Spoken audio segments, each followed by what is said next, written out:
Olá, meus queridos e minhas queridas, estamos no Enem, Linguagem, Códigos e Suas Tecnologias, questão 107 até a 116. Vamos mandar brasa? Vamos lá então. Bom, aqui vemos uma questão, a primeira questão 107, de linguagens de português, né? Nós brasileiros estamos acostumados a ver juras de amor feitas diante de Deus serem quebradas por traição, interesses financeiros e sexuais. Casais se separam como inimigos quando poderiam ser bons amigos, sem traumas. Bastante interesse a reportagem sobre a separação. Mas acho que os advogados consultados por sua competência estão acostumados a tratar de grandes separações. Será que a maioria dos leitores da revista tem obras de arte que precisam ser fotografadas antes da separação? Não seriam mais úteis dar conselhos, separação amigável, não interfere no modo de partilha dos bens? Que seja qual for o tipo de separação, ela não vai prejudicar o direito à pensão dos filhos, que acordo amigável deve ser assinado com atenção, pois é bastante complicado mudar suas cláusulas. Acho que essas são dicas que podem interessar ao leitor médio. Então, a revista época.globo.com, acesso em 2012. O texto foi publicado em uma revista de grande circulação na seção de carta do leitor. Nele, um dos leitores, na revista Época, né, manifesta-se acerca de uma reportagem publicada na edição anterior. Ao fazer sua argumentação, o autor do texto... Então vamos lá. O autor do texto citado está estruturado em uma dinâmica que visa rebater algumas posições colocadas na reportagem da edição. Então não seria mais fácil, mais útil dar conselhos mais básicos? Será que a maioria dos leitores tem obras de arte que precisam ser fotografadas? Então ele rebate o enfoque dado ao tema pela reportagem lançada nas Novas Ideias. Lançando novas ideias. Então, faz uma síntese do que foi abordado na reportagem? Não. Discute problemas conjugais? Também não.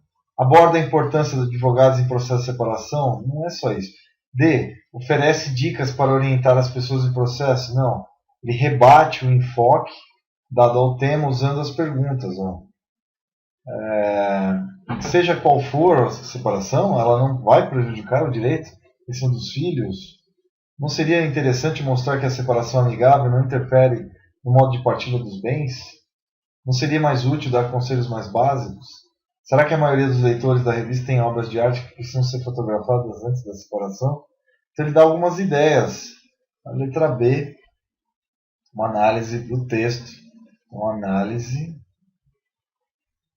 de texto.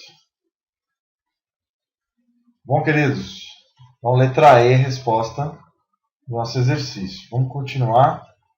Interpretação de texto, né, em contexto. Bom, na próxima questão, e-mail com hora programada. Redação info, 28 de agosto de 2007. Agende o envio de e-mails no Thunderbird com a extensão Send Letter. Nem sempre é interessante mandar um e-mail na hora. Há situações em que agendar o envio de uma mensagem é útil, como em datas comemorativas, ou quando o e-mail serve para lembrar o destinatário de algum evento futuro. O Thunderbird é um ótimo cliente de e-mail do grupo Mozilla. Conta com uma extensão para esse fim. Trata-se do Send Letter, mandar depois. Depois de instalado, ele cria um item no menu de criação de mensagens que permite marcar o dia e a hora exatos para o envio do e-mail. Só um ponto negativo.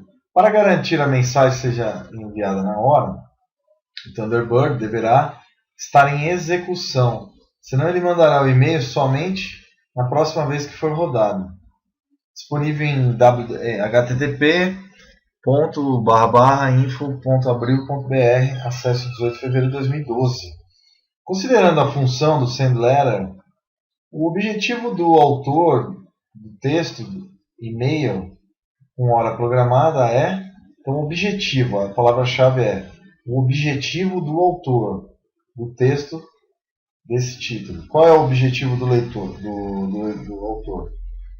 O texto, então, na revista, marco, dia e hora exatos. Trata-se, portanto, de um serviço. Então, trata-se de um serviço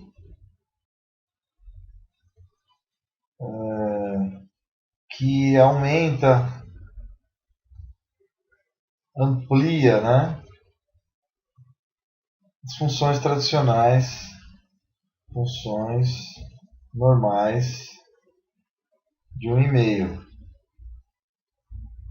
Então, ele agenda o e-mail. Agendamento, né?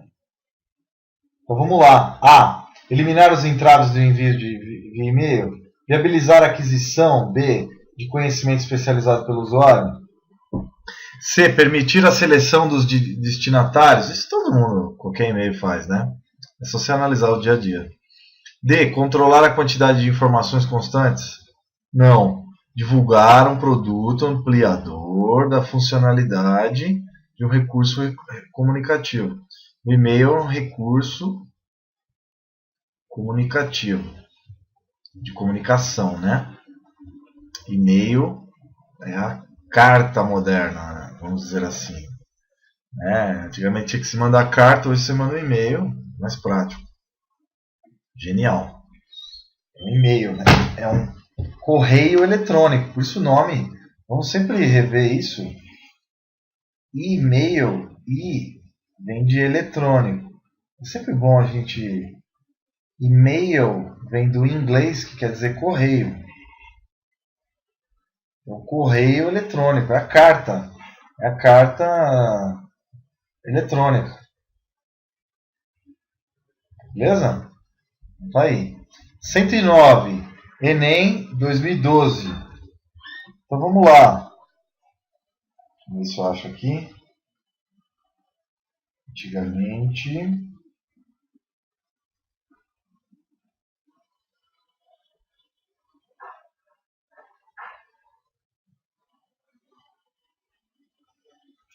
Vou dar uma travada aqui. Então vamos lá. Ó. Antigamente. Desculpa a demora, viu, galera? Antigamente os pirralhos dobravam a língua diante dos pais.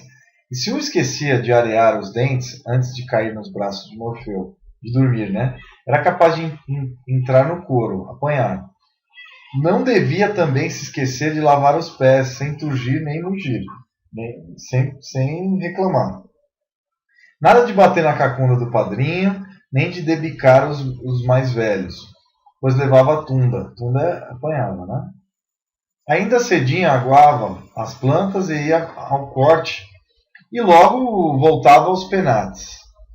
Não ficava mangando na rua, nem escapulia do mestre, mesmo que não entendesse patavina da instrução moral e cívica. O verdadeiro smart calçava botina de botões com comparecer todo liró. Nossa, que leitura, hein? Ao copo d'água, se bem que no convescote apenas lambiscasse, para evitar flatos. Para peidar, né? Evitava peidar. Flatular. Os bilontras é que eram um precipício, perdão.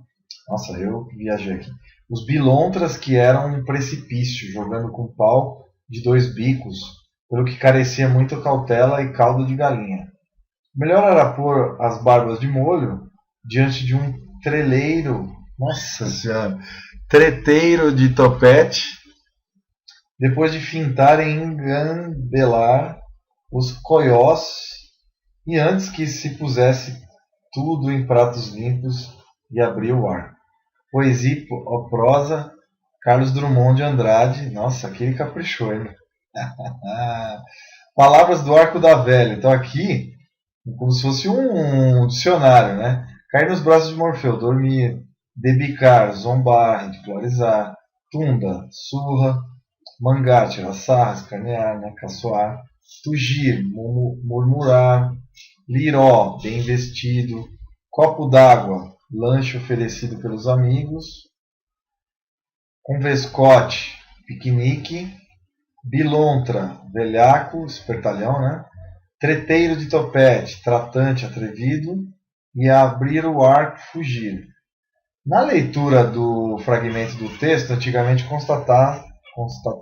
constata-se, pelo emprego de palavras obsoletas, que itens lexicais outrora produtivos não mais o são no português brasileiro atual. Esse fenômeno revela uma dinâmica da língua, né, gente?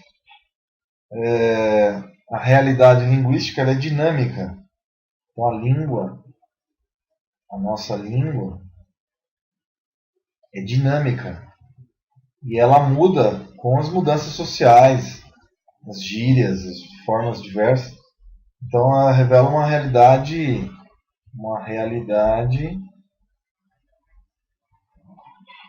que varia com o tempo e aumenta sua diversidade. Ou seja, aumenta a variação da língua. A língua portuguesa de antigamente carecia de termos para se referir a fatos e coisas do cotidiano? Não, tinha um monte, como a gente viu.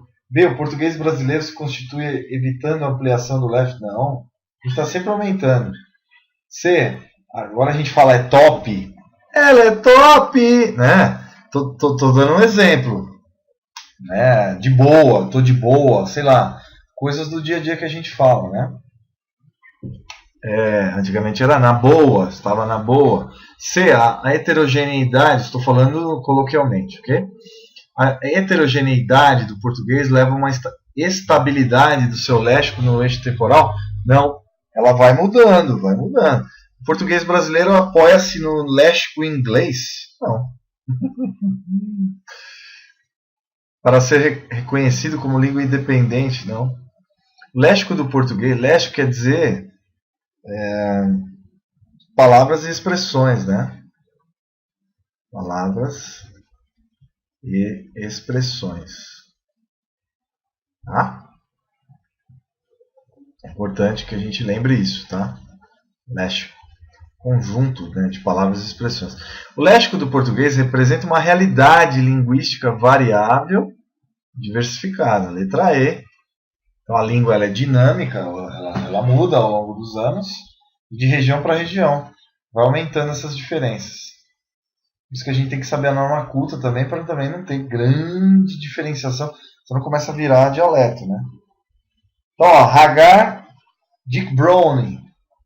Veja quantos tubarões estão seguindo a gente. São os vikings, né? Que é o Hagar, né? E como eles soubessem, como se eles soubessem que algo ruim vai acontecer. O Browning, Folha de São Paulo, 2011. As palavras e as expressões são mediadoras dos sentidos produzidos nos textos.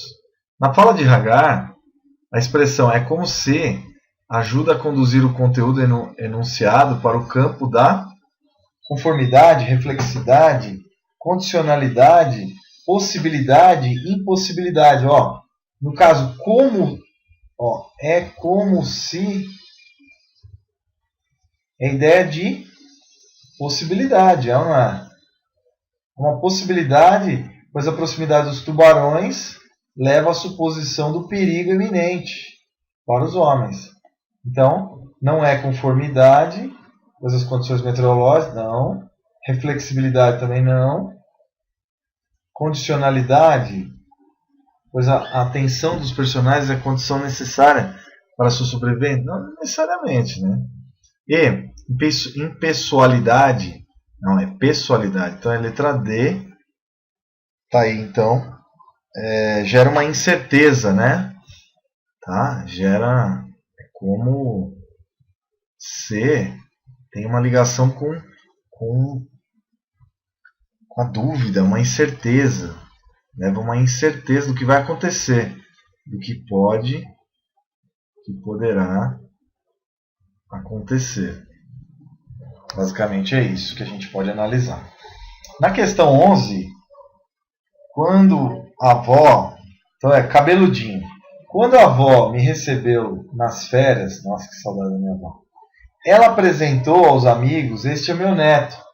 Ele foi estudar no Rio e voltou de ateu. Ela disse que eu voltei de ateu. Aquela preposição deslocada me fantasiava de ateu, com quem dissesse no carnaval que aquele menino estava fantasiado de palhaço. Minha avó entendia regências verbais. Ela falava de sério, mas todo mundo riu, porque aquela preposição deslocada podia fazer de uma informação um xiste, tiração de sarro, né? E mais, eu acho que buscar a beleza nas palavras é uma solenidade de amor. E pode ser instrumento de rir.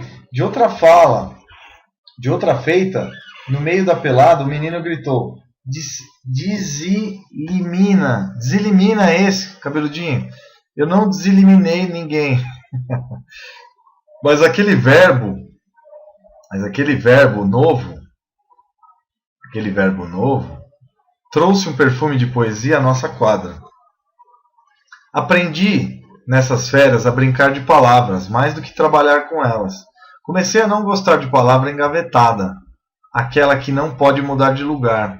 Aprendi a gostar mais das palavras pelo que elas entoam do que pelo que elas informam. Por depois de ouvir um vaqueiro a cantar com saudade: ai morena, não me escreve, que eu não sei a ler, né? Aquele apreposto ao verbo ler, ao meu ouvir, ampliava a solidão do vaqueiro. M. Barros, Memórias Inventadas, a Infância, São Paulo, 2003. Então, no texto, o autor desenvolve uma reflexão sobre diferentes possibilidades de uso da língua e sobre os sentidos, né? E sobre os sentidos que esses usos podem produzir. Então, na verdade, a língua, a gente pode mudar os sentidos da língua, falando no dia a dia, né? Mais ou menos isso que ele quer dizer. Então, sobre os sentidos que esses usam, podem produzir, a exemplo das expressões voltou de ateu, deselimina esse, e eu não sei a ler, com reflexão o autor destaca. Então, buscar a beleza, né, nas palavras. As afirmações de que, buscar a beleza. Onde está aqui, buscar. Então, aprendi, trouxe perfume. Buscar as palavras, buscar a beleza nas palavras, né? Então é mais ou menos isso que ele quer.